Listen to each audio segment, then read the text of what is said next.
ഇപ്പോൾ പച്ച നെറ്റ് നമ്മൾ ഒരു വർഷമായിട്ട് വീടിൻ്റെ മുകളിൽ വേനൽ ചൂടിൽ നിന്ന് ഒരു ആശ്വാസത്തിന് വേണ്ടി ഉപയോഗിക്കുന്നുണ്ട്. അപ്പോൾ അതിൻ്റെ ഒരു റിവ്യൂ പറയാം. ബലപ്പെടുത്തി കെട്ടിയിട്ടില്ല, എന്ന് വെച്ചാൽ വലിച്ചൂറി കെട്ടിയിട്ടില്ല, എപ്പോഴും അഴിച്ച് നമ്മൾ മാറ്റുന്നുണ്ട്. അഴിച്ചും മാറ്റിയും കെട്ടിയാണ് ഇരിക്കുന്നത്. ഇപ്പോൾ ഒരു വർഷമായിട്ട് നമ്മൾ യൂസ് ചെയ്യുന്നുണ്ട്. അപ്പോൾ ഈ ഗ്യാപ്പ് കൊടുത്തേക്കുന്നത് എന്തിനാണെന്ന് വെച്ചാൽ എയർ പാസേജിന് വേണ്ടിയാണ്. അടുപ്പിച്ചിട്ട് കഴിഞ്ഞാൽ ചിലപ്പോൾ നമുക്ക് അത്രയും ഒരു എഫക്റ്റ് കിട്ടത്തില്ല. അതിൻ്റെ നമുക്ക് ചൂട് ഡയറക്റ്റ് കോൺക്രീറ്റിലോട്ട് വരുന്നതാണ്. ഒരു ഗ്യാപ്പ് ഇട്ട് വെച്ച് കഴിഞ്ഞാൽ അതിനകത്തൂടെ എയർ പാസേജ് ചെയ്ത് പോകും. അധികം ചൂടൊന്നും നമുക്ക് കുറയ്ക്കത്തില്ല. പിന്നെ ഒരു മരത്തണലിൽ നമ്മൾ വീട് വെച്ച് കഴിഞ്ഞാൽ ആ മരത്തിൻ്റെ തണലും നിന്ന് നമുക്ക് ഒരു ചെറിയ തണുപ്പ് വീടിന് കിട്ടും. ആ ഒരു കൺസെപ്റ്റേ ഉള്ളൂ. അതായത് നമ്മുടെ ഈ കോൺക്രീറ്റ് ഇല്ലേ, വീടിൻ്റെ ടെറസ്, അത് ചൂടാവാതെ കിടക്കും. അപ്പം നമുക്ക് ഫാൻ ഇടുമ്പോൾ ഉച്ച സമയത്തൊക്കെ ആ റൂമിലെ ടെമ്പറേച്ചറേ വരത്തുള്ളൂ, അല്ലാതെ കോൺക്രീറ്റ് എന്നുള്ള ചൂട് വരത്തില്ല. അതുകൊണ്ട് ഒരു 2-3 ഡിഗ്രി കുറവ് ആയിരിക്കും. പോട്ടെ, 5 ഡിഗ്രി നമുക്ക് കൂട്ടാം.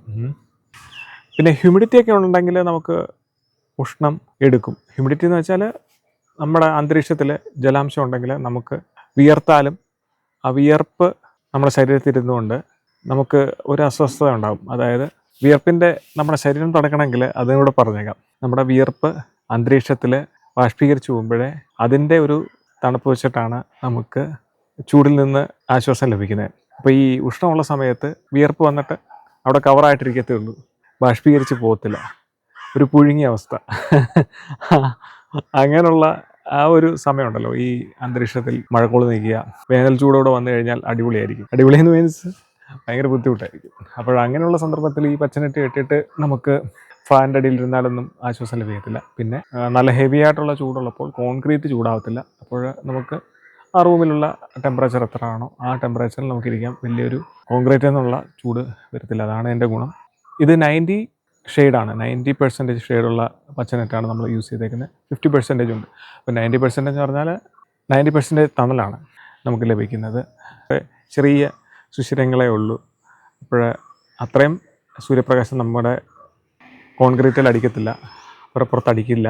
അപ്പോൾ അത്രയും ആശ്വാസമുണ്ട്. പിന്നെ 50% ഒക്കെ ഉണ്ട് ഷെയ്ഡുള്ളത്. അതൊക്കെ നമ്മൾ നോക്കി മേടിക്കണം, അല്ലെങ്കിൽ കാര്യമായിട്ടുള്ള പ്രയോജനം നമുക്ക് ലഭിക്കുന്നതല്ല. ഇതിന് ഇത്രയും ഒരു 2000 സംതിങ് രൂപ ആയിട്ടുണ്ട്. പിന്നെ ഈ വിലയൊക്കെ മാറും ഇടയ്ക്ക്. ഞാൻ എൻ്റെ ലിങ്ക് കൂടി ഇട്ടേക്കാം. പിന്നെ എല്ലാവരും ചാനൽ കയറി വിസിറ്റ് ചെയ്യുക. അതിനകത്ത് കൂളറിൻ്റെ വീഡിയോ ഉണ്ട്. പിന്നെ വേറെ കുറച്ച് ഫാൻ വെച്ച് റൂം തണുപ്പിക്കാൻ പറ്റുന്ന മാർഗ്ഗങ്ങളൊക്കെ ഉണ്ട്. ഞാൻ ഏതെങ്കിലും ഒരു ലിങ്ക്, വേറെ മാർഗ്ഗങ്ങളില്ലേ, അതിൻ്റെ ഒരു ലിങ്ക് ഞാൻ താഴെ ഇട്ടേക്കാം. അത് കയറി നിങ്ങൾ നോക്കുക. AC ആണ് അൾട്ടിമേറ്റ് നമുക്ക് ഈ ചൂടിൽ നിന്ന് ബുദ്ധിമുട്ട് മാറ്റാനുള്ള. പിന്നെ നമുക്ക് സാമ്പത്തിക സ്ഥിതി അനുസരിച്ച് ഇതൊക്കെ വെച്ച് കുറേയൊക്കെ നമുക്ക് ചൂടിൽ നിന്ന് രക്ഷപ്പെടാം കേട്ടോ. നിങ്ങളുടെ അഭിപ്രായങ്ങൾ രേഖപ്പെടുത്തുക. എന്തെങ്കിലും ഐഡിയ ഉണ്ടെങ്കിൽ ഇടുക. ചാനൽ സബ്സ്ക്രൈബ് ചെയ്യുക. അപ്പോൾ താങ്ക് യു സോ മച്ച്.